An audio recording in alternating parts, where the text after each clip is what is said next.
नमस्कार, विठ्ठल बोलेमध्ये स्वागत। मी विठ्ठल पाटील। शेतकऱ्यांच्या शेतमालाची लूट कशी केली जाते याची अनेक उदाहरणे आजपर्यंत आपण पाहिलेली आहेत।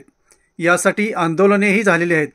आता आपण या व्हिडिओच्या माध्यमातून सुरुवातीला एक पोलिसांनी केलेल्या कारवाईचा व्हिडिओ पाहू आणि हा व्हिडिओ पाहिल्यानंतर आपल्या लक्षात येईल की एक दबंग पोलीस अधिकारी, तत्कालीन डीवायएसपी आणि आत्ताचे अप्पर पोलीस अधीक्षक सूरज गुरव यांनी कराडला डीवायएसपी असताना तेथील मार्केटमध्ये छापा टाकून रिमोटच्या साहाय्यानं वजन काट्यामध्ये कसे फेरफार केले जातात आणि शेतकऱ्याच्या मालाचं वजन करत असताना ते कसं कमी दाखवलं जातं हे सूरज गुरव यांनी उघड केलं होतं।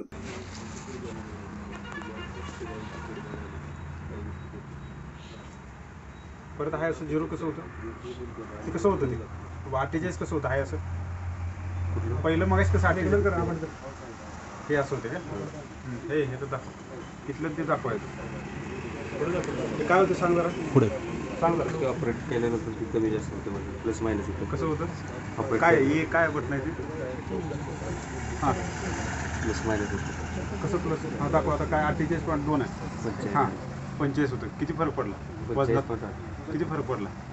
त्याला सरासरी 5 किलो जास्त असतो। 5 किलो जास्त असतं आणि 1 किलो कितीला असतो सोयाबीन होता काय 34 रुपये एका ह्याला 5 किलोचा फरक पडतो एका क्विंटलला। आणि कधीपासून चालू आहे कुठलं हे रिमोट? तर बरेच दिवस झाले घेतला। कोणाकडे घेतला? नाही पहिला पारडी काटा होता। हां हे रिमोट कोणाकडे घेतला? काय कोण काय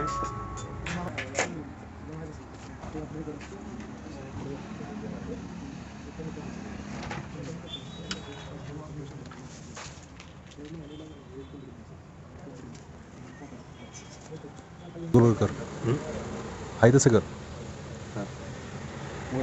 परत दाब। आता दुसरा व्हिडिओ आपण पाहू। कोल्हापूरमध्ये वजनमापे नियंत्रक कार्यालयासमोर स्वाभिमानी संभाजी ब्रिगेडच्या कार्यकर्त्यांनी आंदोलन केलं। या संघटनेचे प्रमुख रुपेश पाटील यांनी कोल्हापुरात सहाय्यक वजनमापे नियंत्रकांसमोर आंदोलन करत कसा पर्दाफाश केला हे दिसून येईल। काही नाही पवार साहेब, तुम्हाला नमस्कार।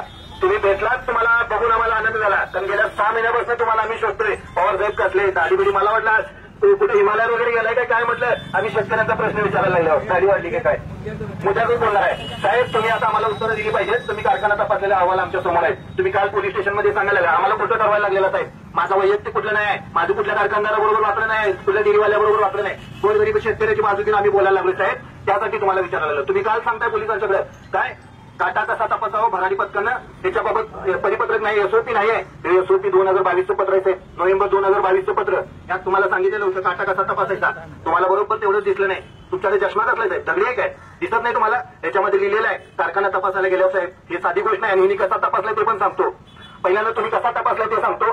हिने तपासलाय ही समजून चालू हे साखर कारखान्याचा वजन काटा आहे। त्याच्यावर ही गाडी आली, त्या गाडीची पावती करून दिलेली कारखान्यानं, ती गाडी बाजूला गेली। ही प्रोसेस झाली। साहेब आले तिथं आणि साहेबांनी इथं कागदात लिहिलेलं आहे, या अहवालामध्ये लिहिलेलं आहे। कसं लिहिलंय तर साहेबांनी तीच गाडी परत आणली, काट्यावर उभा केली। हा तुझ्या पावतीवर किती आहे? 10 टन आहे आणि आता ऍक्च्युअली किती आहे? 10 टन। चला काटा बरोबर शिक्का मारून साहेबांनी लगेच तयार करून दिलं। अहो साहेब असं नाही, त्याच्यावर वजन ठेवा, वजन ठेवानी बरोबर 10 टनाला 10 टन येते का नाही बघा ना। तुम्ही त्याच पावतीला कसं काय बघताय? कशाला चुना लावला साहेब शेतकऱ्यांना? कसं सांगणार आहे? आणि तुम्हाला शासनाने काय सांगितलं? परिपत्र काय साहेब हे तुम्ही सांगितलेलं आहे। कारखाना तपासायला गेल्यावर तुम्ही कसा तपासलाय त्याचं हे साहेब रेकॉर्ड आहे, हे रेकॉर्ड आहे। तुम्हाला विचारायचं नाही साहेब?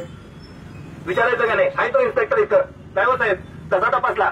असा तपासला ना। गाडीवर गेली, गाडी परत आली, पहिलं किती वजन होतं नंतर किती वजन होतं सगळ्यांनी प्लस 10 किलो देऊन टाकले तुम्ही काटे बरोबर। शेतकरी पण खुश, राब राबणारा शेतकरी बरोबर ना। 2 रुपये 90 पैसे किलोवाला तुम्ही सांगताय आम्हाला 2900 रुपये। पोरं बी खुश आमची, चला 2900 ऊस गेला आमचा, काटा किती मारला करते आम्हाला। मग तुम्हाला सांगितलेलं होतं साहेब ही खरं तर यांच्यावर तुम्ही खटले दाखल करायला पाहिजे। मी मागच्या महिन्यात गेलेलो पण पोलीस स्टेशनला, त्यांच्यावर केसेस झाला। तुम्हाला सांगितलेलं साहेब ऐका साहेब, हे सांगतो ना हीच पद्धत केली ना साहेब, ह्याच्यावर काय करायला पाहिजे? मारतील ना लोक। अहो इथं शेजाऱ्याची पिंडी मारली का आपली एखादी एक्स्ट्रा तर एसटी परत देऊ, एखाद्याची पिंडी एक्स्ट्रा आपली तर शेतावर भांडणं व्हायला लागल्या साहेब। आणि आमची डायरेक्ट तिकडे उचलून यायला लागल्यात, काटा मारून यायला लागल्यात। तिथं काल लक्ष्मीपुरीत होतो त्या गवत मध्ये 50 रुपयाला गवताची पिंडी साहेब, 7 किलो वजन झालं, 7 किलो 7 रुपये किलोनं गवत जाते आणि आमचं 3 रुपये किलोनं ऊस जातोय साहेब. विचारायला पाहिजे तुम्हाला काटा. तुम्ही अशा पद्धतीने केलं, तुम्हाला शासनानं नेमून दिलेलं कर्तव्य काय होतं याच्यामध्ये तुमच्या नावाचा उल्लेख आहे, तुमच्या विभागाचं परिपत्रक आहे. हे सांगते की लोड सेल ते जंक्शन बॉक्स व जंक्शन बॉक्स ते इंडिकेटर पर्यंतच्या सर्व केबल्स अखंड व कुठेही कापलेले अथवा त्यावरील आवरण काढलेल्या नसाव्यात, तसेच त्यावर चिकट टेपही लावलेला नसावा. आता तुम्ही यात कुठं तपासली सांगा ना साहेब. हे अहवाल आहेत ना काय साहेब. अहो तुम्हाला संधी मिळाली, प्रशासनात आलाय, हे चोर लुटारू आहेत ना बाहेरचे, सरकारच्या नावाखाली लुटायला लागल्यात, तुम्हाला कुठेतरी थांबवायची संधी मिळाली साहेब. पुण्य लागला असतं, म्हातारपणात तुम्हाला आजार शुगर बीपी लागली नसती साहेब, खरंच लागली नसती. त्या पुण्याही तसा दाबात छाती बघून चालला असता, पवार आलाय म्हणून दत्ता पवार, आम्ही पण स्वागत केलं असतं रिटायर झाल्यावर. पण तुम्ही काय करायला लागलाय साहेब. नाव काढणार नाही, नंतर तोंड बघणार नाही कोण. वजन काट्याचा अधिकारी म्हणून लोक बोंब मारतील तुमच्या नावानं. दुसरी पद्धत काय सांगितलं बघा साहेब. लोडसेल ते इंडिकेटर पर्यंतच्या केबल्सला कोणतेही छुपे उपकरण जोडलेले नसावे. तुम्ही कुठं बघितलं सांगा ना, तुम्ही कुठं बघितलं साहेब. तुम्ही अगोदरच तयारी करून गेले ना. तिसरं सांगितलं आयटी किट मॉडेल अप्रुव्हल असलेल्या वाहन काट्याचं संगणक प्रणाली उपलब्ध असावी साहेब, बरोबर ना. ते तुम्ही रद्द करून घेतला, बरोबर रद्द केलं होते.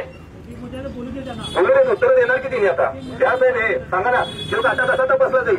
हा ही गाडीवर वजन काट्यावर आणली, गाडीचं वजन झालं तिथं काय असेल ते 72 किलो झालं, परत आणली आणि मग वजन काट्याचा अधिकारी आला. चाल मी वजन काट्याचा इन्स्पेक्टर आलोय, अधिकारी आलोय भरारी पद्धत म्हणून, चल तपास. मग परत मला उभा करताय आणि मग काट्याचं काय, काटा बरोबर आहे का त्याचा कोण बघणार साहेब. हा सेम त्या 5 पद्धती सांगितलेल्या होत्या यांनी, 1 ते 4 पद्धती. हे बरोबर गुंडाळून ठेवलेलं आहे. हे सुद्धा आम्ही काढलं कसं, कलेक्टरांनी भरारी पथक नेमायला आदेश काढलेला आहे. तो भरारी पथकाचा आदेश काढला, त्याच्यात एक परिपत्रकाचा उल्लेख लिहिलाय. भरारी पथकानं काम कसं करायचं तर ह्या अमुक एसओपी प्रमाणे काम करायचं, परिपत्रकाप्रमाणे. ही सगळी कागद करायला आम्हाला 6 महिने. यांच्या लक्षात आलं की कागद दिली की गावतोय, आम्हाला कागद द्यायची नाही, प्रश्नाला उत्तर द्यायचं नाही, पेटायचं नाही, मस्तपैकी आपला कारभार. आम्हाला डिपार्टमेंट, आम्ही या डिपार्टमेंटचा बाप आहे, आम्हाला कोण विचारतोय, कुठला शेतकरी कुठली संघटना गेली उडात, अशी भावना तुमची झालेली आहे साहेब. ही करू नका, ही करू नका. ही इन्स्पेक्टर साईडला बसलेले मग एकदम हसतोय तिथं दात काढून. तमाशा करायला लागेल का इथं. आम्हाला पण माणूस घ्यायचा आहे. आम्ही गोरगरिबासाठी 7 वर्ष झाली, 8 वर्ष झाली तुमच्या विभागात येतोय, फक्त दूध डेअरीच्यासाठी. मी तुम्हाला 10 वेळा म्हटलेलं साहेब, दूध डेअरीचं काटा बदलून द्या, आम्ही बोलत नाही काय. तसं काय दुधाच्या काट्याबाबत पण आहे, जो दुधाचाच काटा आहे, सांगा कसा सेट करून देऊ. किती किलो वजन साहेब, तुमचं वजन कमी करायचं काय लावली साहेब, मी लगेच करून देतो. 50-55 तुम्ही सांगशील तेवढं करून देतो. तिथल्या इथं करायला येते, हे एक नाही कुठल्या बी डेअरीत जायचं.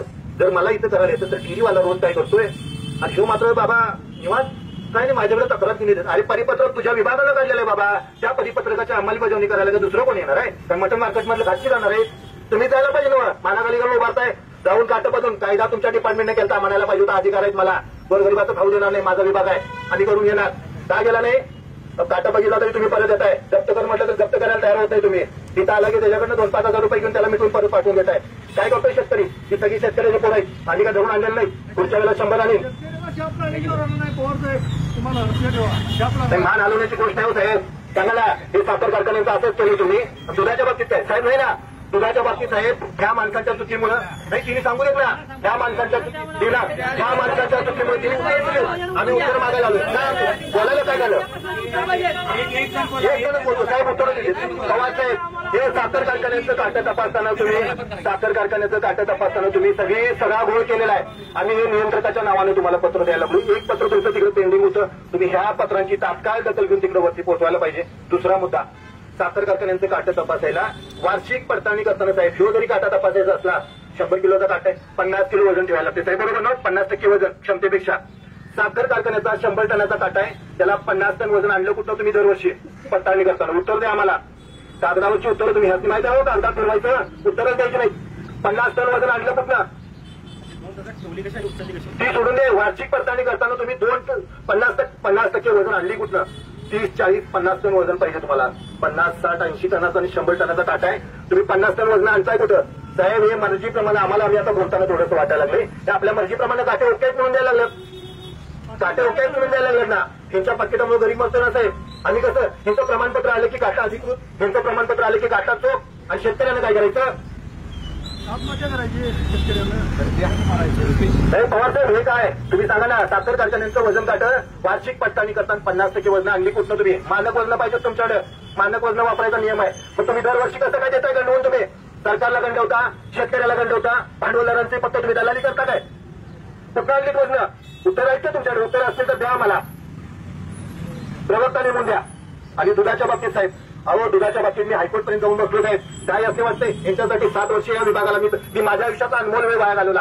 पोट तिडकीने आता बोलायला लागलो त्यासाठी. मला आंदोलन करायची गरजच लागली नसती. आंदोलन करायची गरजच लागली नसती.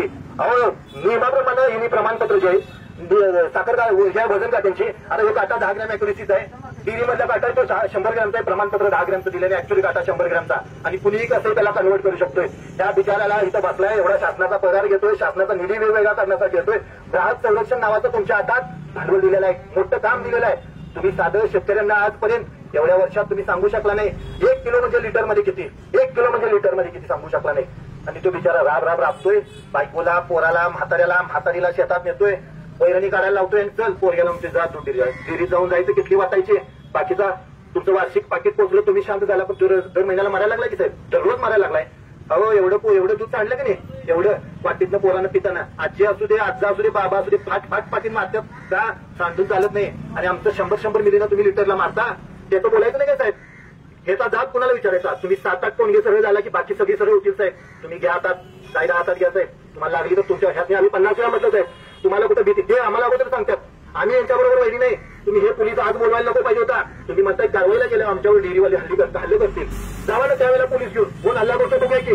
कशाला सोंग घेता राव, कशाला सोंग घेता. सगळ्याला डेअरीच्या वजन काट्यांना 10 ग्रॅमच्या काट्याला, 100 ग्रॅमच्या काट्याला 10 ग्रॅमचं प्रमाणपत्र देऊन दिखावा करून टाकला. सगळं दुरुस्तकांच्या हातात कारभार यांचा. पाहिजे तसंच येत होत्या सगळं. आता जिथं काटा लावाल तिथे तुम्हाला सोडणार नाही साहेब. जाग्यावर पळत, दिवस असू दे, रात्र असू दे, माणसं पळत आली पाहिजेत. गाड्या नाही असं सांगायचं नाही. माणसं आली पाहिजे जाग्यावर. ज्या त्यावेळेला जागेवर कारवाई झाली पाहिजे साहेब. सासरवाडीला कसं फोन आल्यावर सगळी पळतात, मी पण पळतोय तसं तुम्ही पण आता ही सासरवाडी म्हणायची. तो ग्राहक म्हणजे तुमची सासरवाडी. हेच ह्याच्यावरच चालतंय. जिथं तक्रार येईल तिथं पळत जायची तयारी ठेवा साहेब. आणि आम्हाला उत्तर द्या. साखर कारखान्याचा काटा तुम्ही असा कसा तपासला. हे 72 किलो, हे पण 72 किलो. काटा कसं कधी तपासला सांगा ना. ह्याच्यावर तुम्ही दिलाय, हे बघा ना, ह्याच्यावर तुम्ही दिलेला आहे एक डेमो म्हणून. हे आम्ही सगळ्या कारखान्यांचं एक आंदोलन उचलून करा देऊ. त्या सगळ्या कारखान्यांचं 23 कारखान्यांचं तुमचा अहवाल छापल्या. तुम्ही घरात जाताना साहेब घेऊन गेला इथं. काय सर्व काटे बरोबर आले बघा ना साहेब. बघा ना, तुम्ही जायचं तपासायच्या अगोदरच कसे काय बरोबर आलेले साहेब. तपासायच्या अगोदरच कसे काय बरोबर आलेले. पहिलं पानच बघा नाही साहेब. तपासायच्या अगोदरच कसे काय बरोबर आलेले. अहो कशाला किती दिवस शेतकऱ्यांना फसवणार आहे तुम्ही. तुम्ही एकदा इमानदारीने वागायला चालू करा साहेब. सगळी वळणावर येतील. काय करणार आहे पुढच्या काळात ह्याचं उत्तर द्या तरी. ह्याच्यात बघा ना साहेब. नाही साहेब, हंगाम कारखान्याचा होणार आहे शेतकऱ्याचा. पवार साहेब हंगाम. दोन्ही व्हिडिओ पाहिल्यानंतर आपल्या निश्चितच लक्षात आलेलं असेल की वजनमापांवर, वजन काट्यांवर नियंत्रण ठेवण्यासाठी जी खास यंत्रणा आहे ती किती झोपेचं सोंग घेऊन आहे. आणि त्यासाठी कार्यकर्त्यांना कसं आंदोलन करावं लागत आहे. एकीकडं पोलीस अधिकारी वजन काट्यातील फेरफार उघड करतात आणि दुसरीकडे मात्र ज्या यंत्रणेला तेवढंच काम आहे त्या यंत्रणेकडून मात्र ठोस कारवाई होत नाही आणि शेतकऱ्यांची लूट होत राहते. हे रुपेश पाटील आणि सहकाऱ्यांनी उघडपणे जाहीर केलेलं आहे. एकूणच हा प्रकार पाहता शेतकऱ्यांची लूट थांबवण्यासाठी आता अधिक संघटितपणे प्रयत्न होण्याची गरज आहे आणि रुपेश पाटलांसारख्या कार्यकर्त्यांना भक्कमपणे पाठिंबा देण्याचीही गरज आहे. धन्यवाद. असेच नवनवीन विषय ऐकण्यासाठी लाईक, सबस्क्राईब आणि बेल आयकॉनवरती क्लिक करा.